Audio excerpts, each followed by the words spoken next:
And I know that Young Living is taking leaps and bounds to, get more of that information out there, because that's what sets us apart as a company.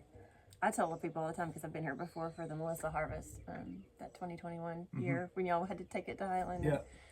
I know it was a blessing to be able to have the timing and be able to be here, because it's you have 4 to 5 days to harvest that Melissa, and when the sugars or the bricks is just right. So yeah, I mean, we're testing the bricks, and it's a 3 to 4 day window once them blossoms set on.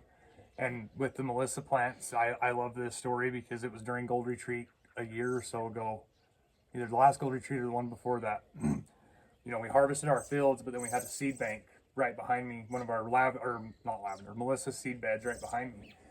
And I reached around and I picked a leaf to invite everybody else that I was talking to come pick a leaf and smell it. Well, I smelled it. It didn't smell like Melissa. So then that got me thinking, like, well, I wonder why. Well, the more I learn about Melissa, and especially from the videos I found of Gary talking about Melissa, she's a good female. Once she reproduces, all of her energy then goes to the seed, so she loses her smell. Because then I walked out to the field to some of our regrowth from after we harvested. We always get a few leaves that come up about an inch above the ground. And I picked one of her leaves, and it smelled just like Melissa, because it had never gone to that seed set. So, I mean, that was something that I accidentally learned being on the farm, right? Like, it was just because I was standing there giving my spiel about regenerative ag and reach around like, well, that doesn't smell. What's wrong with that plant?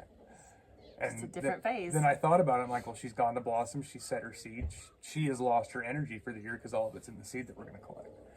And that's pretty powerful too, to know that, with Young Living, it's seed to seal, and how much energy is in that tiny little 1/16 of an inch lavender seed or Melissa seed or a conifer seed, that's going to take 20 years to become that bottle of essential oil. Yeah.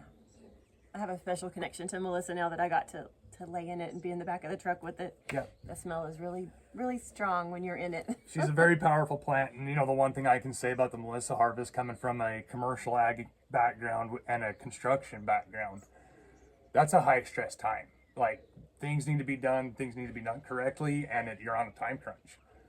And the thing that I really love about the Melissa harvest is the attitude of everybody when we're harvesting the Melissa.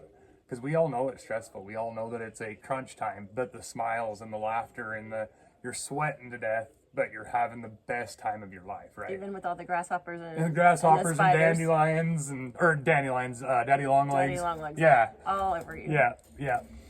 But it was still, you just feel blessed to be part of it. So. Yeah. Well, again, that's another cool thing about what we do here on the farm. So all of Young Living's corporate-owned farms, is we do those events. So, like, you guys are here this week to plant peppermint. We've done the same thing with Melissa. We've done the same thing with lavender with different groups. Then you guys can come back next year and you can harvest that peppermint.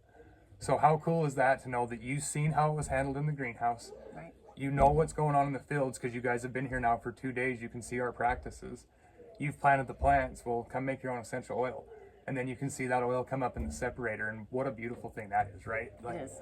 It's like gold, it's like liquid gold. Yeah, and then with that, obviously we can talk the business case of that. That gives you respect for what's in that bottle. That gives you respect for the price of that bottle. And we just watched a video last night of Gary talking that if we charged what it was actually worth, our lavender would be $100 a bottle, right? Right. And that's not what it's about for Young Living, but that's what's going into it, right? So it's not about the money, but it's about the love, the passion, and we're doing it without worrying about the monetary bottom line. Right. If you see how much acreage we did to harvest that Melissa and how much it made in the bottle with all the man hours. Yeah. Yes, I've actually seen that. And as an accountant, I'm able to calculate. I'm like, that bottle of Melissa's worth every penny. Yeah. And I mean, just to put some of that in perspective again while we're recording here. So with our cookers in the distillery, they hold about 5,000 pounds of plant material. And our average cook of Melissa with 5,000 pounds is 0.6 kilos. That's only 600 mils of oil. So, I mean, if you have 1 kilo, that's 200 bottles. So we're getting about 100 bottles out of that whole 5,000 pounds. That's crazy. And then, but to open that bottle and smell it, there's so much energy in there. It's like, well, okay, I understand why you're so stingy with your oil, sweetheart. Like, we get it. You only really need 1 drop of Melissa. Yeah, it doesn't take much. It's very healing, so. Cool. Yeah. Well, again, thank you for letting us join you on your porch. Kind of jealous of the view you get, Spoiled to call it an office, aren't I? Yes. Yeah. Well, no, thank you for coming up here and helping us. You're more than welcome back on the farm anytime.